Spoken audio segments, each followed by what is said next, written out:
So thank you once again to everyone for the introduction, and it's a joy and a delight to be with you today. I just wanted to say that this presentation has actually been a joint effort. I prepared it along with Sarah Hess, who leads the faith work at the World Health Organization, and Alex McFedrin, who's another team member. And we prepared this as part of a training around engaging with faith communities, and I've then augmented it and added to it in the last week to make it this global overview. So thanks so much to Alex and Sarah for their collaboration. And what I present today is a work of the team, but also a work of some of the other faith-based organisations that we've been engaging with. And I apologise, I can't possibly cover everything. It is an immense response. And I hope that today I can just give you a flavour of some of this work of faith-based organisations in a time of unprecedented global crisis. The first part of the presentation will just give you a bit of an overview of the current situation of the COVID pandemic and some of the touch points for faith-based organisations, and then we'll look more into their responses and the current engagement of WHO with faith-based organisations.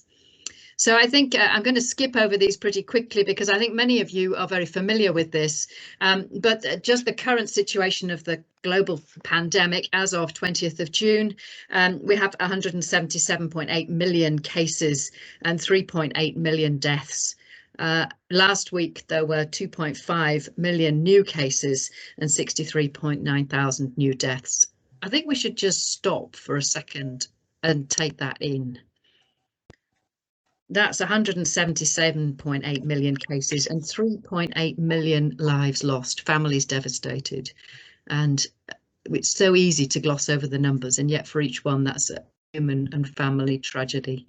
And that's much of what religion and the religious responses, faith-based responses to the pandemic are about. It's about being with families who've lost a loved one, being with families who are caring for a sick person, and being with those who are sick themselves. So I just wanted to make sure we have that human focus at the very beginning of those numbers.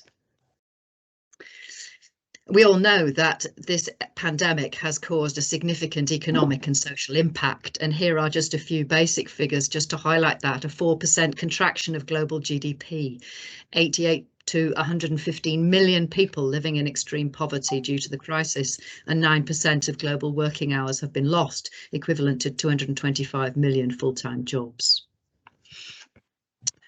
Vulnerable and affected communities have been more vulnerable to this pandemic and have been affected more. It's not surprising.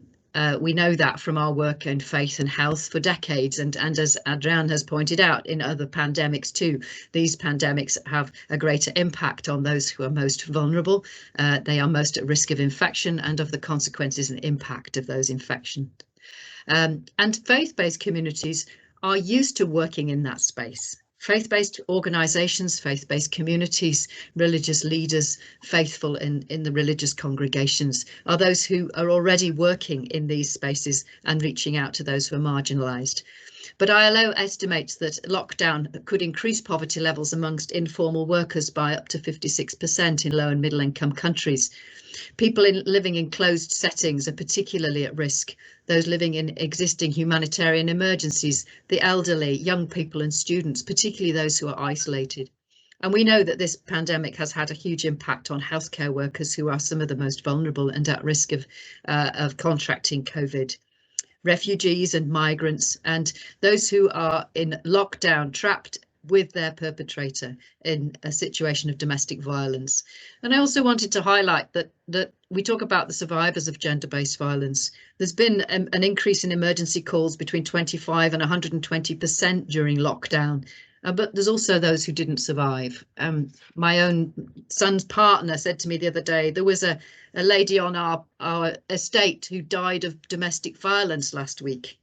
And I said, no, there wasn't. There was a lady who was killed by a man. And it's so often that we can sanitize something that is just horrific. And I think these are the areas where faith-based organisations have been working at that very difficult interface. The next area is not just the response, but also the inequitable access to vaccines.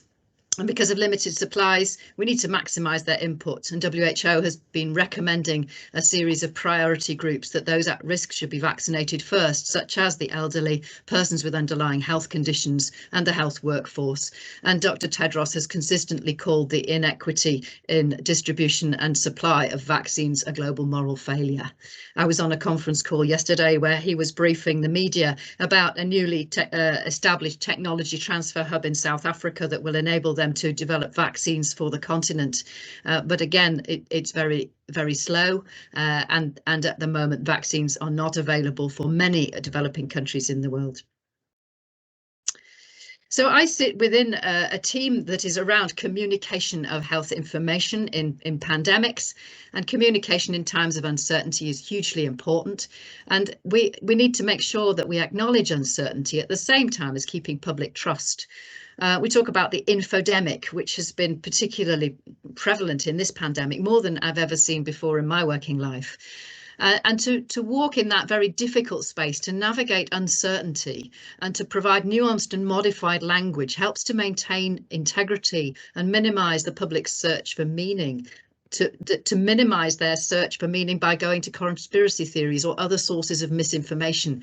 And yet when you provide information in a nuanced way and you are honest about the things that we don't know, that then the counter to that is that those who wish to promote misinformation will come in with very clear and direct information that appears to be consistent and clear without that level of uncertainty, and yet is actually wrong. And so it's very difficult to maintain the trust at the same time as being clear about what we do and don't know, especially as information changes, as we learn more. And to be honest about the fact that as we learn more, we can say more. And what we said at the beginning may not have been completely accurate because we didn't yet know what we now know. And some of these communication challenges are very difficult to manage. And as we know from before and other epidemics, trusted influences largely remain the same throughout the response. And those individuals are trusted are still those who are trusted today. And in many countries, people don't trust their politicians and they do trust their religious leaders. And that's been an important area for us to work with religious leaders in making sure that they have accurate information. Sorry. Okay. Many of you are working with faith-based communities and have much of your life worked with the faith-based community. And so this slide is no news to you. It may be an old study, and yet it's a very important study. But the context that we work in public health and in WHO and with other national health partners is that they don't necessarily recognise the importance of the faith community. And in my career, it's often been working against a very solid secularist background where we might be allowed to have one or two faith-based partners on a larger civil society reference group, but they're seen as a sort of a byproduct of civil society, as opposed to a constituency that represents 5.8 billion of people worldwide, of the 6.9 billion that were prevalent, that were on the planet in 2010 when this study was taken.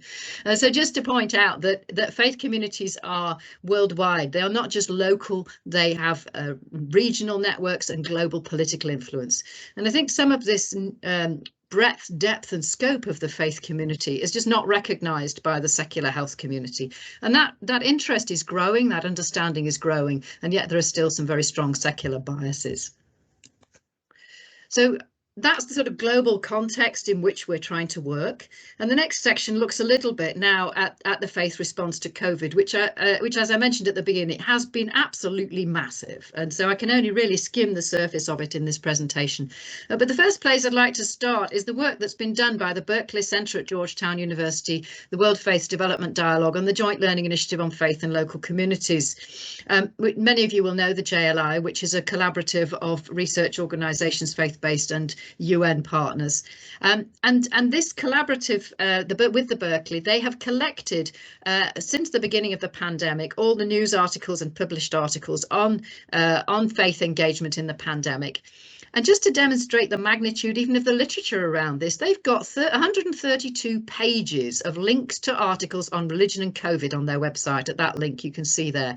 They're clustered under 10 main headings, and they have read and summarised these into 160 initially daily and latterly weekly updates. But that 132 pages is not of text of the articles, it's simply a title and a link.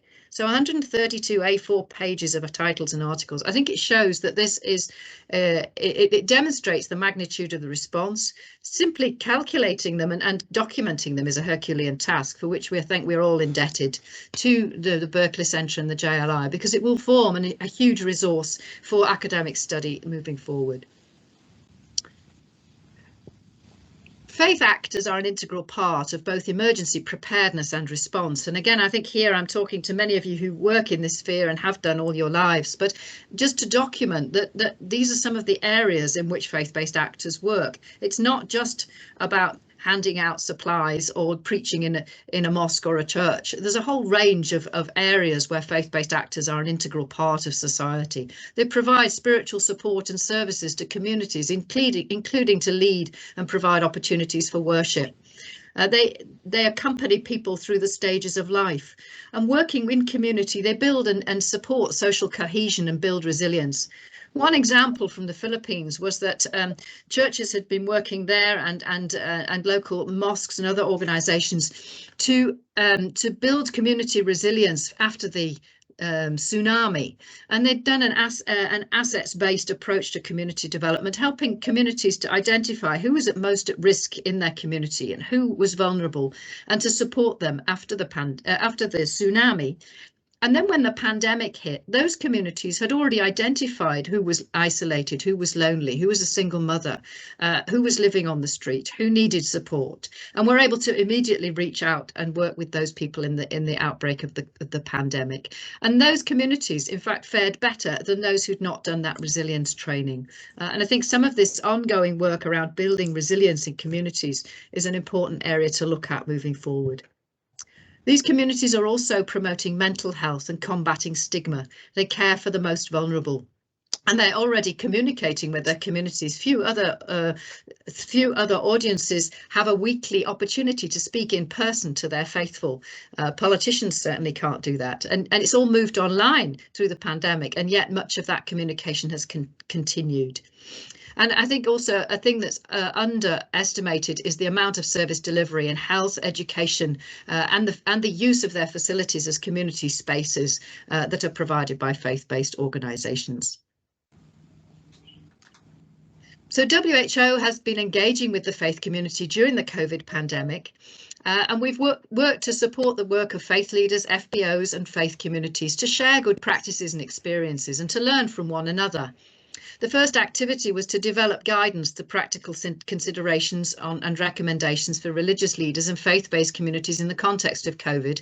And that link there takes you to the document, which was co-developed.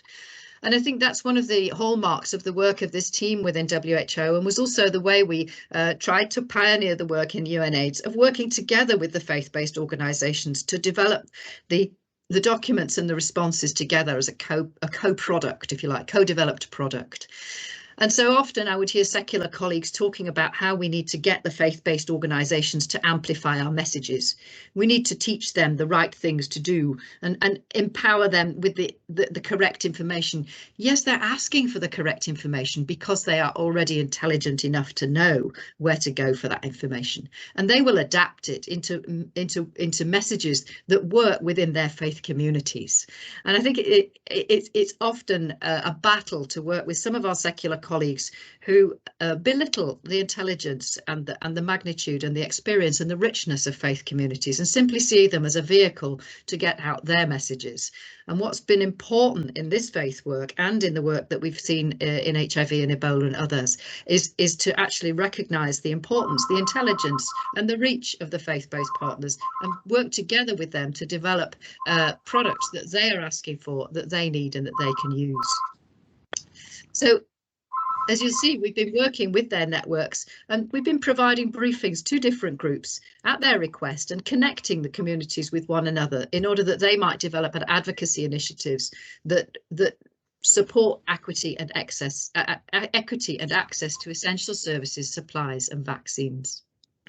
So that was during the response phase. the pandemic. We've now moved into a phase where many countries are still in response, but there is an important area of engaging with faith actors to manage the infodemic and then move into providing information around the vaccine.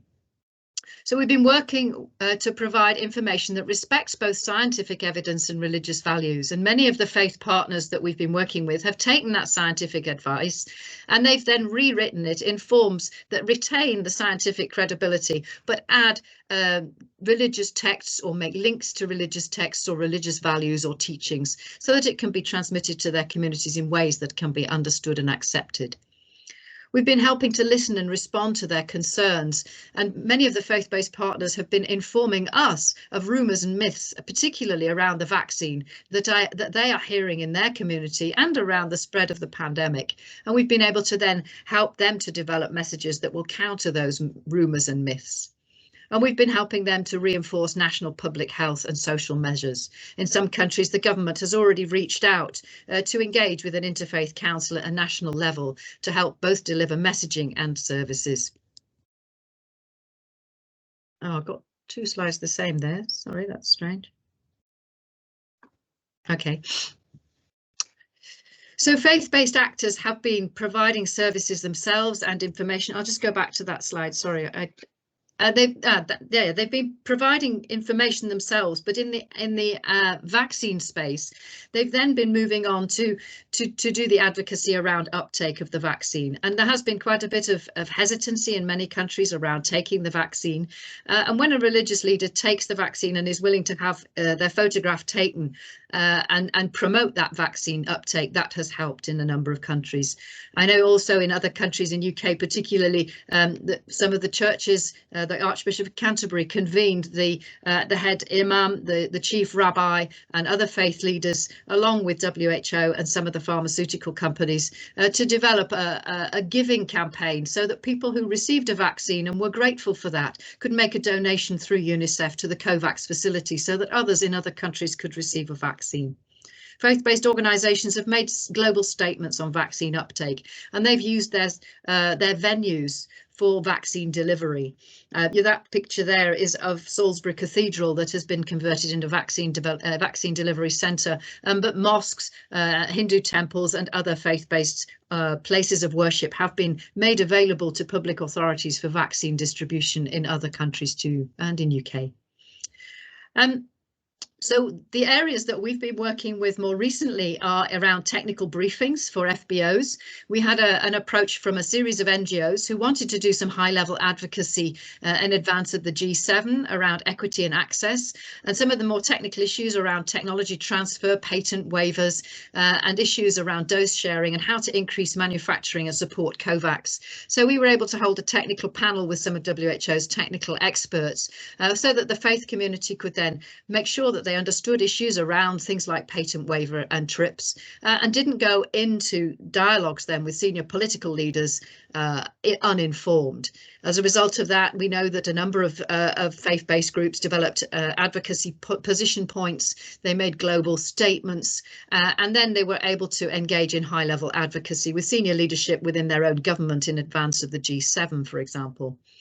WHO, UNICEF and Religions for Peace have convened 2 webinars then on the role and impact of faith actors in advocating for equitable access to COVID vaccines, including a multi-faith panel. And we had to actually double up one of those webinars and produce a third one because there were so many examples to showcase. And those pictures that you see on the screen there are examples of some of the global calls for vaccine equity that different communities have made. Religions for Peace made a statement for vaccine distribution, Anglican Alliance, the Faith for Vaccines National Summit, and many faith leaders have also joined in secular campaigns. And the Pope has led this advocacy personally from the Vatican. So what are we doing within WHO in our work with faith communities in 2021? We've already discussed in the preceding slides some of the work that we've been doing in 2020.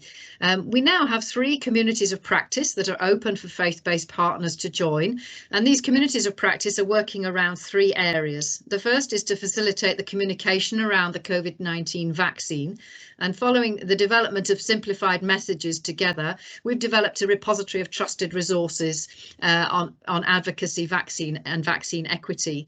And that group has then gone on to co-develop the series of webinars with RFP and UNICEF that I mentioned in the previous slide. And those webinars are currently ongoing. They've been recorded and are available. We will be also documenting those later in the year. The second area is a community of practice co-developing a WHO strategy for engaging faith partners. This is groundbreaking. I'm really, really excited about this because, as you know, I worked with UNAIDS when they developed a strategy for the engagement of faith-based partners back in 2009 and 10. And in subsequent years, a number of other UN organisations have developed strategies for the engagement with faith partners, but not the WHO. And I know that many faith-based partners who were involved with the WHO in Alma-Ata back in the 70s have been looking for a more coherent strategy across WHO for the engagement of faith partners and have been engaged in many ways with many different departments, but this is the first time that WHO has actually begun to articulate a strategy. At the moment, this is within the context of pandemic response and universal access, and the strategy that's developed will form an annex to a civil society engagement strategy that will come under the auspices of the WHO framework for engagement of non-state actors that was negotiated with member states. So this is a very important piece. That community of practice developing the strategy will then go on to work on a series of webinars that will model engagement of WHO, national ministries of health and faith-based partners at national level to work together around this pandemic. Sally, you have 5 minutes left. Okay, brilliant. I've got 2 more slides, so we're getting there. So the third community of practice is identifying and responding to joint research needs, and this community of practice has identified 2 specific